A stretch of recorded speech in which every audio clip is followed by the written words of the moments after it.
Good evening, YouTube. You guys are now watching another segment of TheCaliEffect, King of Games. And today we're going to be talking about YCS Bochum, the second largest event in Yu-Gi-Oh history. Now, this event has a huge impact on every single player that plays this Yu-Gi-Oh card game, from local level to regional level to YCS level alike.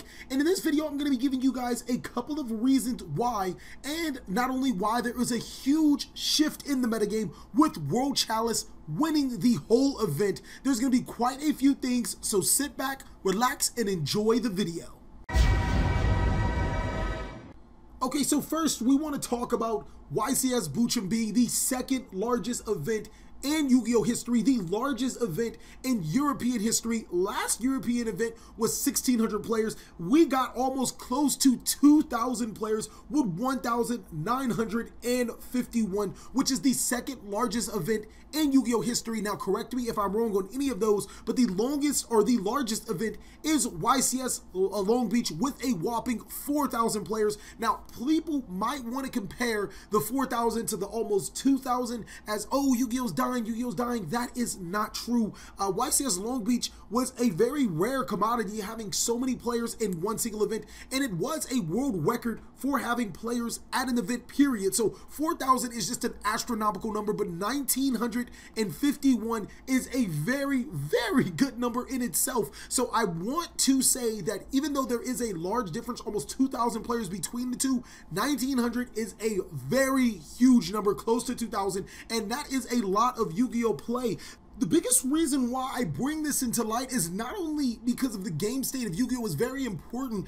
Players have been saying that Yu-Gi-Oh is dying, Yu-Gi-Oh is dying, and to a degree, I want to say in certain parts of the United States, Yu-Gi-Oh, yes, has died down, but where it has died down in some parts, it has been even better than ever in other parts. Normally, when I look at European events, there isn't a lot of traffic or even a lot of events similarly chained together compared to America, mainly because America has so many more events, and to any event that's under 1,000 players, we as Americans don't tend to look at, or even we tend to disregard. That's the luxury of being inside of America when it comes to a level event. But not only did Bochum break that barrier of not only having almost double of what we would consider a standard attendance for a great YCS level event, it happened in a place outside of America, meaning that even if Yu-Gi-Oh is dying in certain parts of America, which again, I hope that it's not in your area, it is growing in all parts of the world, which is freaking awesome. It's pretty nice to know that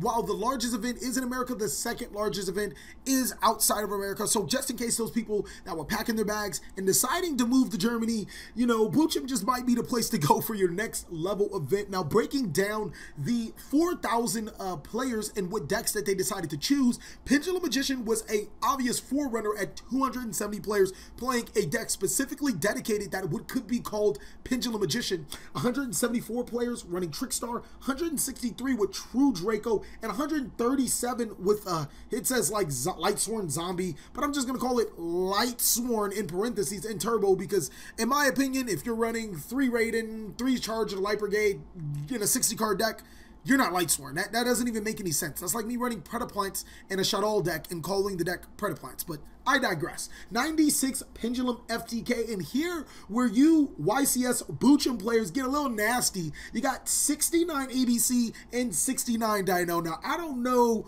who in their right mind didn't get that one person to, hey, come play ABC, or hey, come play Dino so y'all can get the 70, or who in their mind saw 68 players and was like, hey, we need an ABC player, and hey, we need a Dino player, we're gonna make this 69. But I just thought it was pretty crazy that 96 Pendulum FTK, 69, then 69, and of course 973 other decks. Now, before we start talking about the genuine breakdown, I just want to say Pendulum Magician, Trickstar, and True Dracos were obvious thought of as tier 1 decks, and I'm going to give you quick reasons why. Pendulum Magician is seen as the best deck of the format because while it was hit inside of the last list, it got a card called Heavy Metal Foes Electromite, which is an extremely powerful card. So Pendulum decks have been taking the world by storm just strictly off of Heavy Metal Foes Electromite and Astrograph Sorcerer. With that being said, being able to make boards with Naruto, Vortex, being able to summon your mythical beast monsters with King Cerebus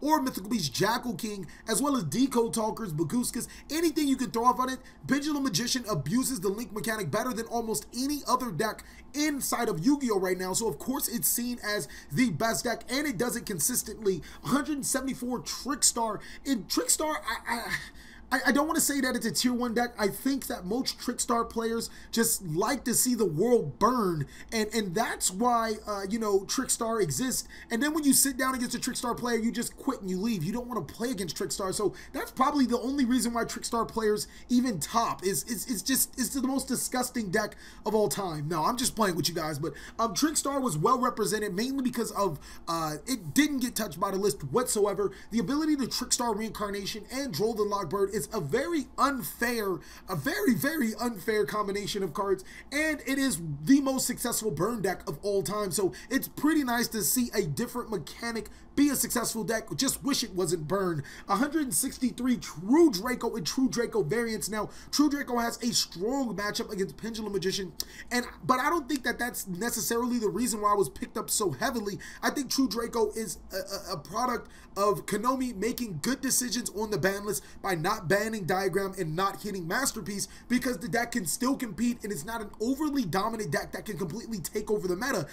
Diagram is a very essential card, being able to tutor out your pieces, while Masterpiece is your boss monster, being able to dominate the opponent, being able to be unaffected by either spells, traps, or monsters, as well as provide disruption on either player's turn. But without saying that, True Draco actually does have a great matchup against Pendulum Magician, because it can abuse anti-spell fragrance like no other deck can, being able to tribute it off, being able to prevent the opponents from playing spells, being able to play around it, and it has so many other things, so many other pieces, small pieces that the deck can do. Now, Pendulum FTK is a deck that, along with Trickstar, just shouldn't exist.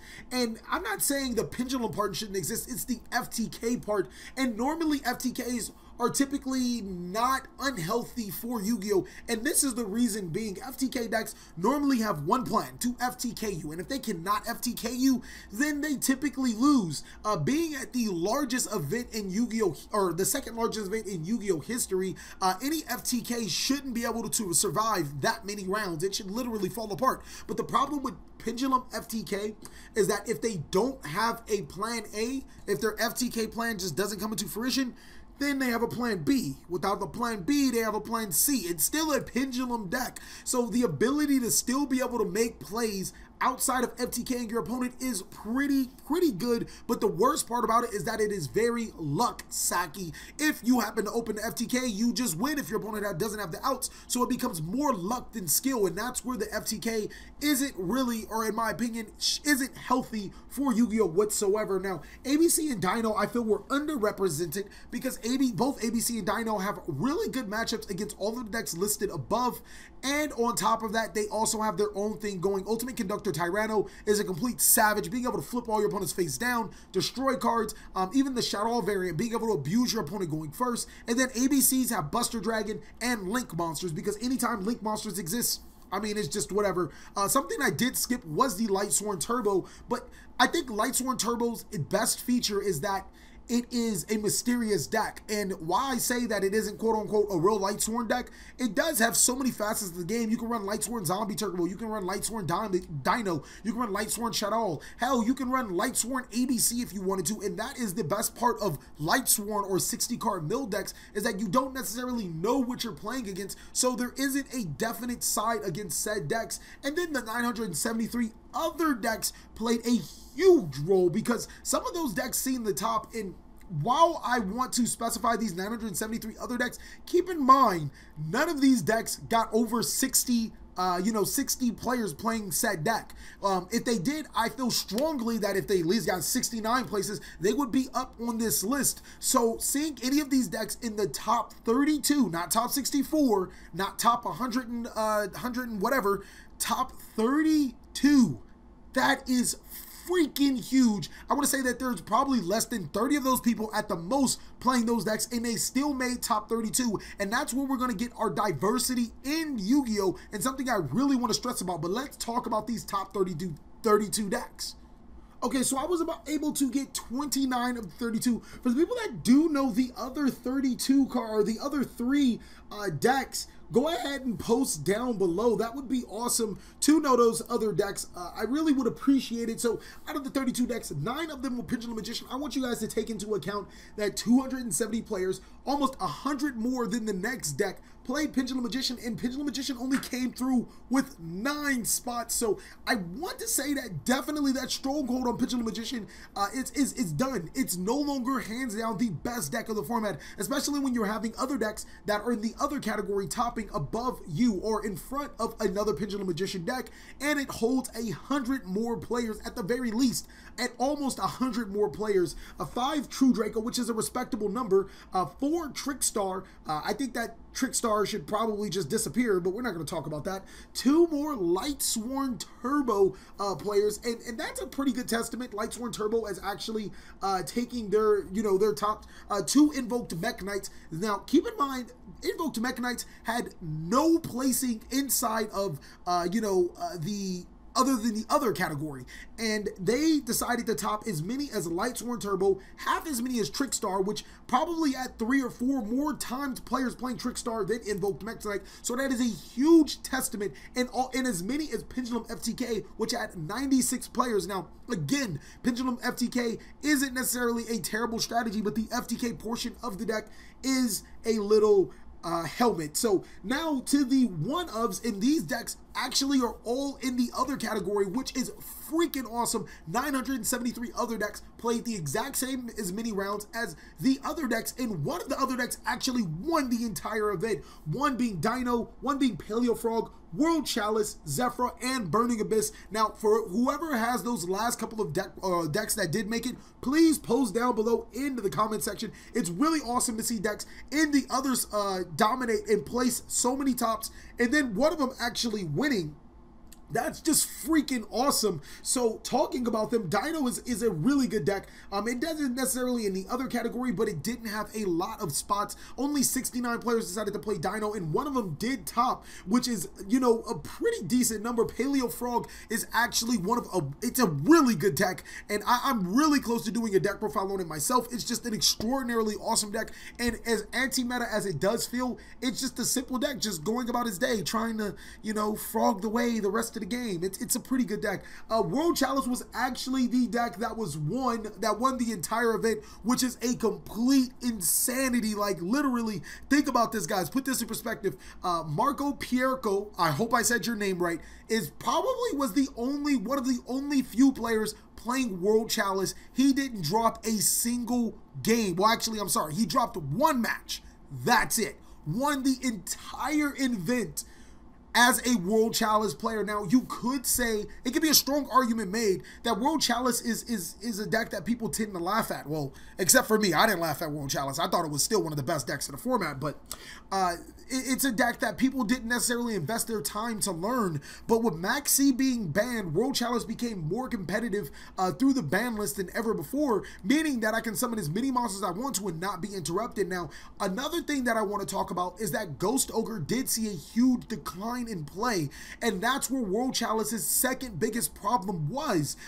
So those 3 factors, people not knowing how to play against World Chalice, Maxi being banned, and Ghost Ogre not being played as much as it used to, had a huge contribution to World Chalice completely dominating the tables, period, and placing itself. World Chalice is an awesome deck. It has all of the pieces that it needs to be a competitive, consistent, and true contender in the future. I can't wait to do the next review of the next major event to talk about the metagame and see if World Chalice does hold up to its reputation, even with people knowing what it does. Now, Zephyr and Burning Abyss. Zephyr is just another, well, I don't want to say just another Pendulum deck, because it's similar to Pendulum Magician, because it does use Electromite Turbo, or it does turbo out Electromites, but it's also different in its own way, being able to abuse your Zephyr card effects and being just a little bit more versatile than the Pendulum Magician strategy, and being able to pump out different types of boards.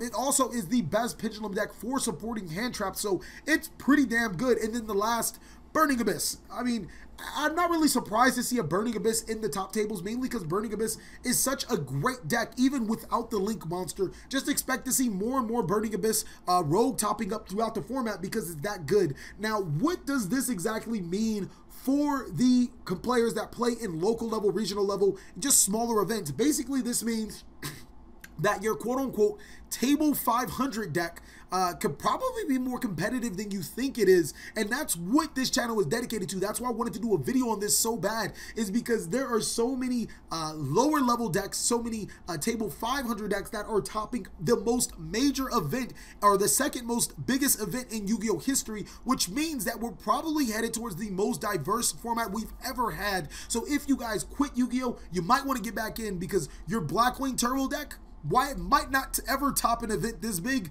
it probably has a better chance to win your local level event more now than ever before. Again, shout out to Marco Piertico for winning the event with World Chalice. You definitely helped us World Chalice players invigorate ourselves, and even more importantly, I think you're a hero to all of us that wanted to play those other decks and still be able to compete. Thank you guys so much for watching another segment of the Cali Effect. If you guys want to see more of meta-analysis, then go ahead and give this video a like. The more likes that this video has, the more inclined I am to do more meta-analysis videos, giving you guys my 2 cents and how it changes the meta game. Also, shout out to all of my Patreons. Shout out to everybody that has bought, sold, and traded cards to me. You guys help the Cali Effect more than you know. Please like, comment, subscribe, but most of all, enjoy.